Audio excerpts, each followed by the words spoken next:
Previously on BYL. Guy, why are you so fat? Why are you this fat? What are you eating? But you guys complained I was skinny. Like, I know I overdid this fat thing, but like, just accept me how I am. Like, The first thing that I did that I was actually very, very proud of was learning photography. I was like, that is a breakthrough in my life, honestly, because my life was useless. I was working at the mall. If you work at the mall, you think you have everything. You have free Wi-Fi, you have free food, and you're there. But until it makes you useless.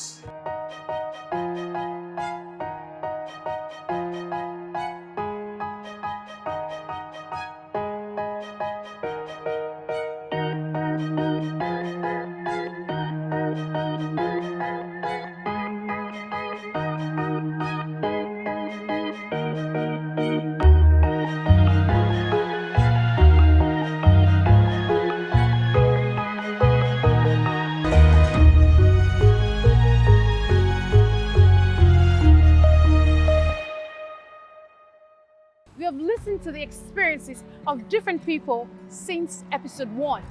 We would like to now focus on the journey to sustaining a healthy self-esteem. Why am I sharing this with you? I know many of you are struggling with certain stereotypes or standards your peers have set as appropriate. Yours might not be the color of your skin, an injured arm, or the way you walk. It might be something totally different. I feel you. I know how it feels to be classified as less than others, but I assure you, you can rise above whatever the seeming limitation might be. Maybe if I yielded to the pressure, I would have bleached my skin or gone after any guy who said he loved me.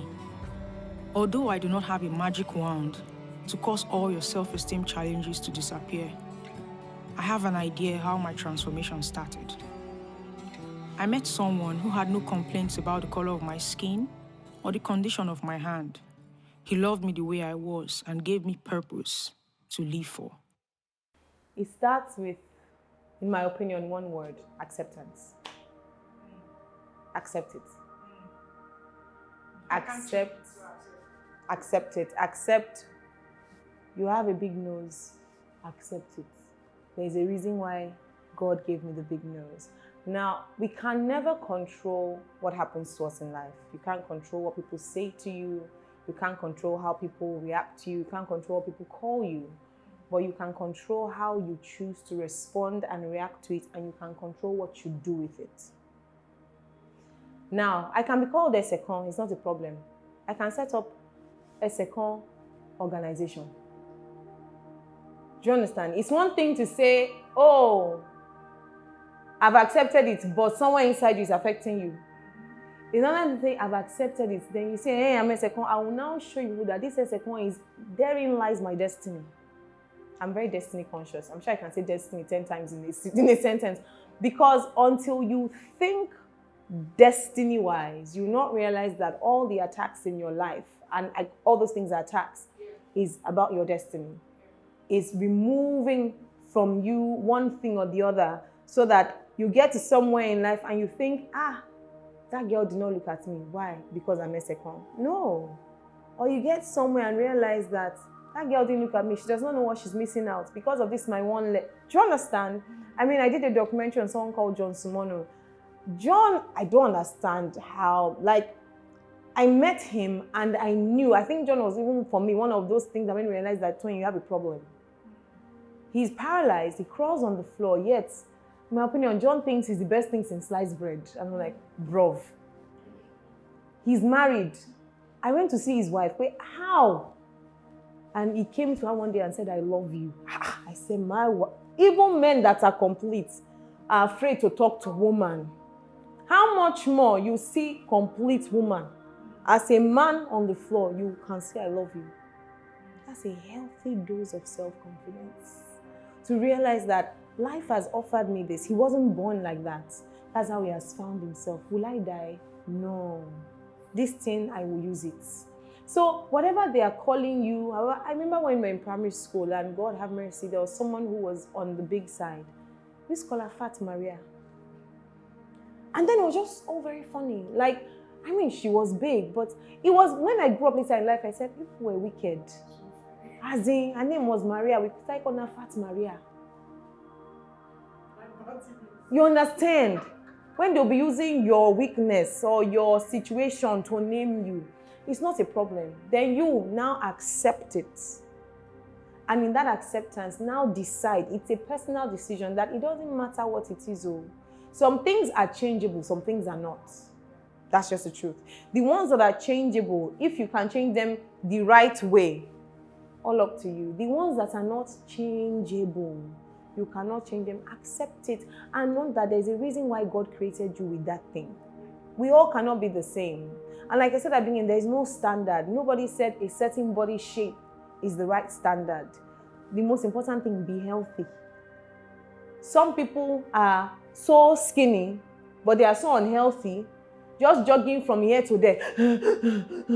Some people have 50 pounds more than them, but they can run around Lagos and they're fit. So it's not by how you look like a Coke bottle or how you don't, it's not by all those things. There are so many parameters. So what is it that they are calling you? If you can stop them, hallelujah. If you cannot stop them, hallelujah. Accept it and move on. It's very key. For me, it starts from a place of acceptance. Because until you get to that place of acceptance and your response, because what we do is we build up defenses and walls. Nah, the more walls you have, the more insecurities you have. Walls are just building up your insecurities. That's all the walls are. And so you're forming, I can take it, I can take it, I can take it. Many people doing things today is from a place of insecurity. Because you can be thriving because you just want to prove a point. That in itself is negative. So you're not thriving because you believe that, this is who I am, this is who I'm going to do. I will show you people.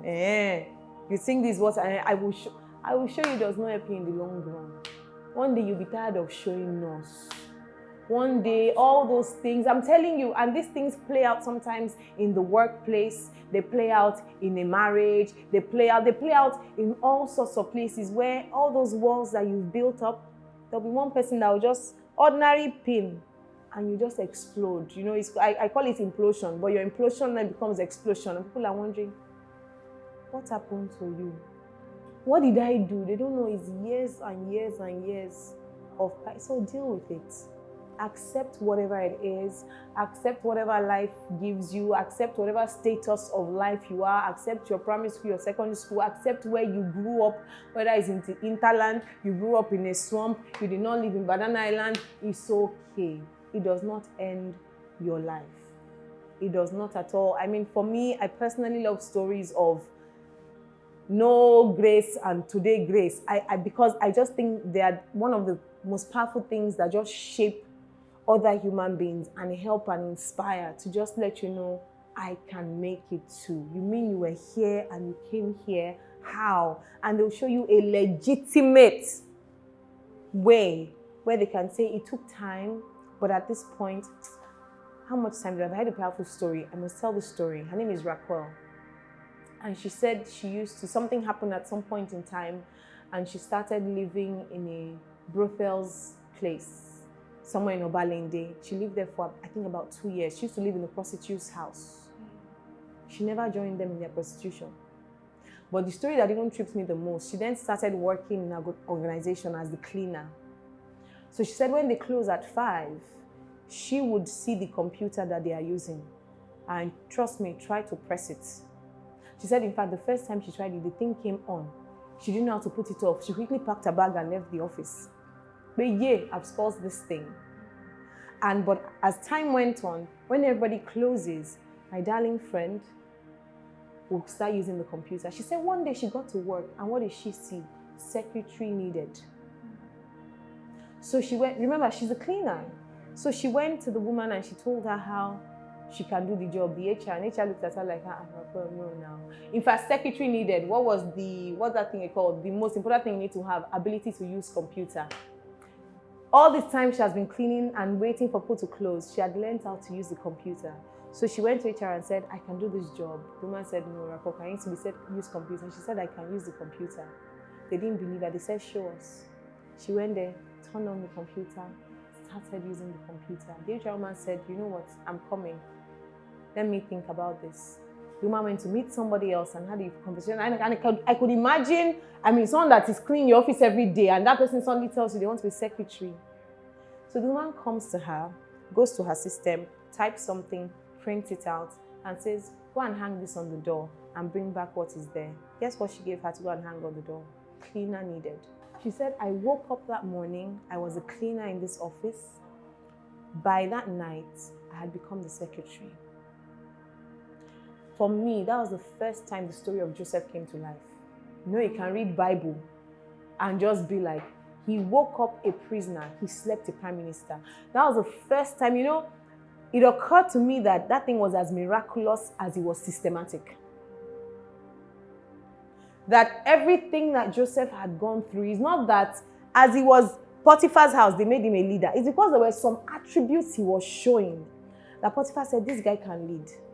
He got to prison again, made him a leader. There were attributes he was showing that Potiphar said, this guy can lead. So it's not that, they just made him prime minister. There were things that had been building. How can you wake up in the morning, you're cleaner? By the end of the day, you are secretary. Some other people now, I'm cleaner. You just go to the work. Even your attitude to the cleaning, you'll be cleaning as if, the other people will come, you'll be looking at them and say, all these people, one day, all that is rubbish. If you're a cleaner, clean. She said she used to clean that floor as if the floor her life depended on the floor. Wherever you find yourself, accept it. As you accept it, then begin to find the way that you go to your next level. But until you do that acceptance, you'll never go anywhere. More interesting results from our survey show that 42% reported there are things people do that make them feel ashamed. 33% reported their friends have pressured them to have boy or girlfriends. 60% reported they have refused to do something all their friends were doing.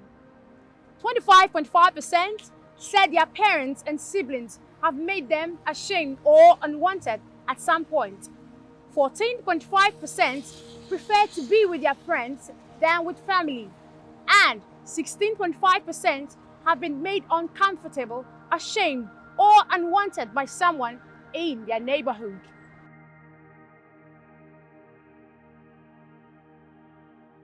First thing, family. Like I said in my previous discussion with you, families need to know that these children, they are a gift. Because you can marry and decide not to even have children. So the moment you decide that you want to bring children to the world, you should see them as your biggest asset whatsoever. And you must be intentional. So I tell parents, let's go back to intentional parenting. Because you have to tell yourself the truth. Because everything you own right now, you are investing in it. And your children should be your biggest investment. You have a car, you do your regular maintenance. You fuel it, you take it to the mechanics. You have a handbag, you want to put it in a place where it will not peel. Or you even buy the best of handbags so that it will not even have issues. Your child needs all that investment. They come in as a plain board. We write on them. So as parents, you are the first person that begin to start writing. And what you're writing on them is what gets their brain wired. So we have to go back and tell ourselves, look, to build my child's self-esteem, I have to be able to be very logical in dealing with issues. Emotions, yes, they are there, but don't beat. Don't shout. It's very easy to shout, but the moment you see yourself shouting, take that breaker and say like, okay, can we discuss this later?